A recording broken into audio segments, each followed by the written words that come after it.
I get asked this question all the time, and I wanted to do a video on it, talking about how can you position your high ticket group program so people are happy to pay your price. Now, why might we want to have a high ticket program? I know this is a discussion in itself. For your business to be viable, to profitable, to give you money, to have a consistent income, right? It has to give you the money that you want. And I know we all have different ethical stances on this, but with high ticket, you need fewer clients. That is the simple truth of it. It takes fewer clients to reach your income goals. So typically, if you don't have a very large audience, say of 5,000, 10,000, 20,000 people, for me, high ticket makes a lot of sense as a place to start. Just like when we start our one-on-one service, it's the same thing, right? It makes sense to create a service that actually allows us to hit our income goals. Now, my doggy's running it.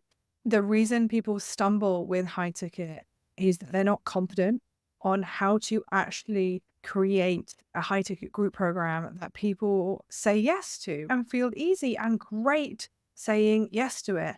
And if you don't position it in the right way, what will happen is you'll have a lot of people say things like, I can't afford it.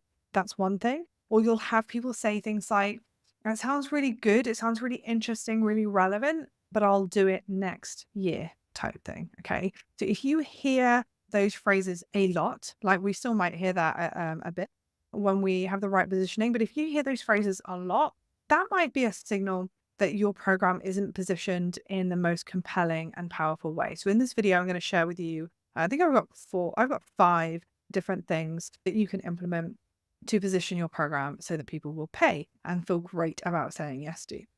So the first one is to step into offering and serving a bigger transformation and help them implement. Okay. So sometimes when we do smaller services, we give them the information. They might walk away with a strategy, might walk away with a plan, but they don't necessarily walk away having solved the problem.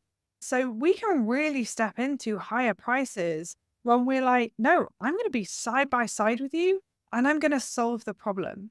So I help people, for example, maybe they're fully booked with their one-on-one and they want a group program, or they've got a cohort group program and they want to turn it evergreen. I'm like, cool, come work with me. We're not just going to design your evergreen group program. We're going to design out all of your marketing and sales systems and get you to a point where you're enrolling clients monthly. So when you walk away from working with me, you have this evergreen group program up and running with clients paying you consistently. I've done my job and you've got the model that you want type thing. So it's looking at your client base and thinking, okay, there's the problem, right? There's point A. Where do they want to get to? My hand's the other way around. Where do they want to get to? And then what are the milestones in this? Because these could all be different offers in themselves, right? But with the high ticket program, we're going, okay, let's see if we can get you to here. And the first piece is a confidence piece of allowing yourself to be known for someone that solves the problem, right? So leaning into that high transformation is first one. The second one that I see a lot of people make, a mistake I see people make, is they solve a problem, but it's a generic problem and they don't have the confidence to speak to a particular context. Or they might tell me, Gemma, I like working with people from like a wide range of contexts. So let me give you an example. People might say, oh, I help people get more energy. And I'm like, more energy in what? Or across their life. So across their business, their relationship, as a mom, they walk away with more energy and their life is solved, right? That's very hard for people to buy because nobody is going, who can help me have more energy across all of my life? And they might not even be saying, I don't have enough energy, right? So the problem, when we lump a problem in with everything, we come up with these ambiguous terms and we try and sell this solution that's so big, no one was ever really looking for it. Now, if you take the 3 things I said, energy in business, relationships, or as a mum, energy in business, now that's a painful problem. If you don't have enough energy to sit down at your desk and do the work, if you're not productive, if you're not focused, if you've got this brain fog and you just can't find the motivation and you've got this feeling that something's bigger going on because you really want your business to work and you don't have the energy to sit down and do anything, that's an offer, okay? Or if you find you don't have any energy in your business and in your relationship and your relationship's breaking down Every time you come together, you feel so drained and you're not having any quality time together because you're both so burnt out. That's a different problem. And as a mum, again, it's a different problem.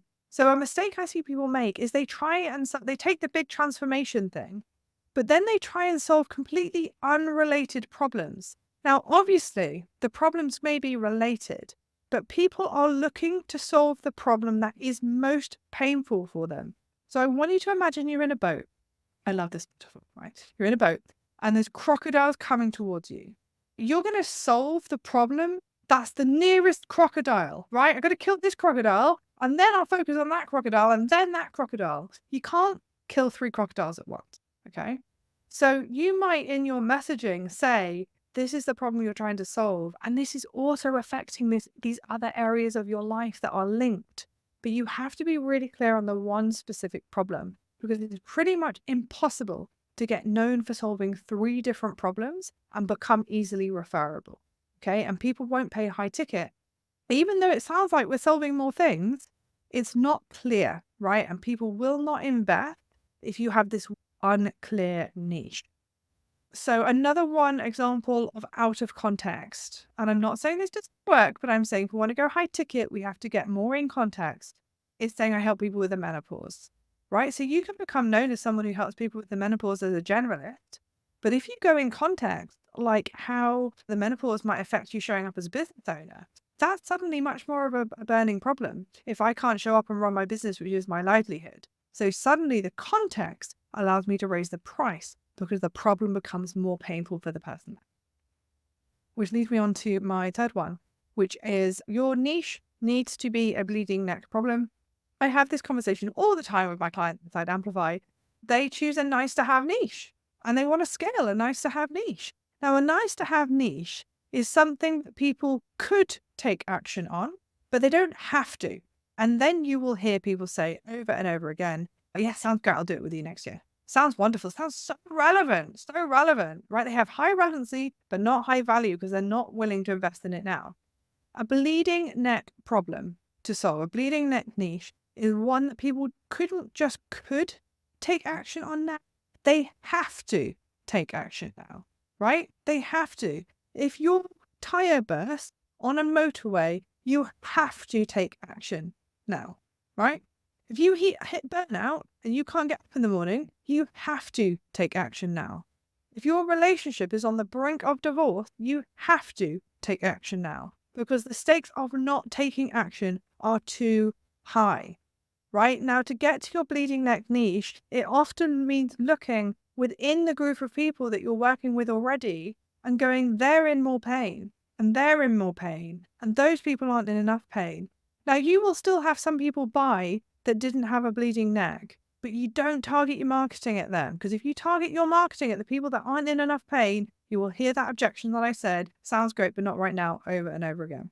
If you're watching, by the way, I'd love to know in the comments, what have you learned? What's been useful for you so far? The final thing that I want you to take away, I don't know how many things there are, maybe 4, is you need to describe the result you have in tangible terms. Tangible terms means how their life would look different if you solved their problem, even if you help people with an intangible outcome. Okay, so more energy, you could say is intangible.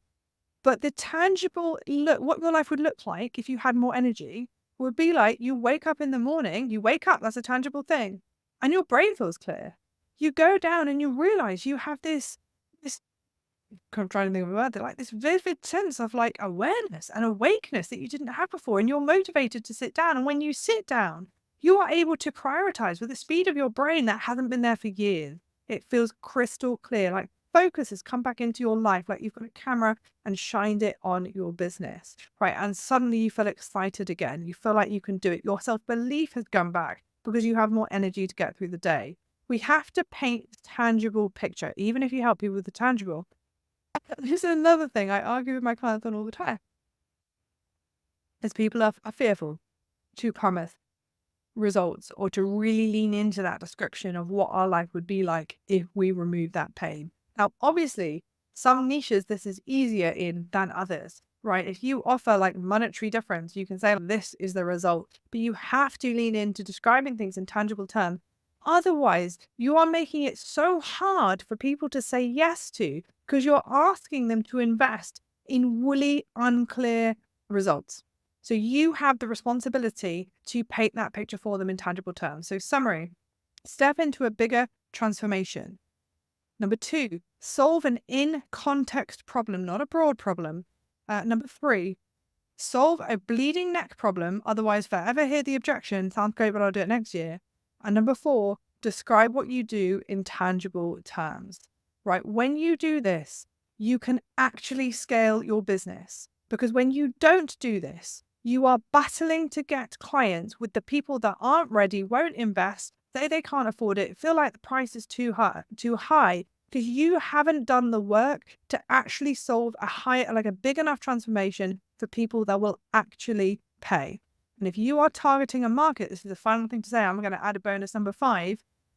If you want to have a high ticket program, you have to target people that have the money, right? If you're targeting a group of people that are struggling and have no money and you're wondering why they won't buy your high ticket program, there is a mismatch here. So work with people that are already successful, help them be more successful. If you then want to introduce an accessibility program to make that more accessible for all, absolutely do that. But don't base your business on those group of people. Otherwise, it's going to be incredibly hard to make money. If you have any questions, ask me below. I'd love to know your biggest insight. And if you need help with this piece, I literally help you with this in my program Amplify. I help you design the group, figure out the niche, and grow it. As always, if you ever want information on that, just comment below Amplify, and I would love to share it with you. See you later.